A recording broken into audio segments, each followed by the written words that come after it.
Qu'est-ce que vous pensez de l'action qui est menée actuellement par 40 millions d'automobilistes qui réclament des indemnisations pour les personnes concernées par les restrictions de circulation? Et est-ce que vous envisagez, ou pas du tout, de réévaluer leur proposition d'installer des systèmes de dépollution des véhicules?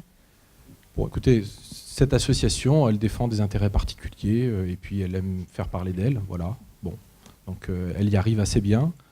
Simplement, je crois savoir qu'elle a chiffré à 1 milliard d'euros le soi-disant préjudice qu'il pourrait y avoir pour ces véhicules. Je reciterai un chiffre que j'ai cité tout à l'heure de 100 milliards d'euros, qui est le coût économique de la pollution de l'air. Et je pense que ça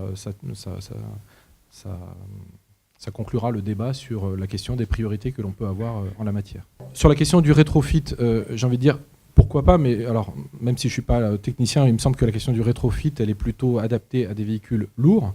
Et c'est ce qui est déjà pratiqué, par exemple, par la RATP, qui a rétrofité un certain nombre de ces bus qui étaient en Euro 2 et qui les a donc maintenant surclassés en Euro 4 ou Euro 5, de manière à avoir un sursis et donc de pouvoir continuer à circuler avec. Donc si on peut le faire aussi pour des véhicules de particuliers, oui, mais sachant que pour autant, ça ne donnera qu'un sursis à ces véhicules-là et ça ne permettra pas de donner un droit à circuler ad vitam aeternam. Je précise quand même que pour les particuliers, les restrictions de circulation n'ont lieu qu'en semaine et aux heures ouvrables. C'est-à-dire qu'on considère qu'en journée, en semaine, on peut se déplacer autrement qu'avec un véhicule individuel polluant dans Paris. Mais on peut aussi utiliser un parc relais, se garer à un parc relais et ensuite poursuivre son trajet avec un transport collectif ou utiliser une autolib.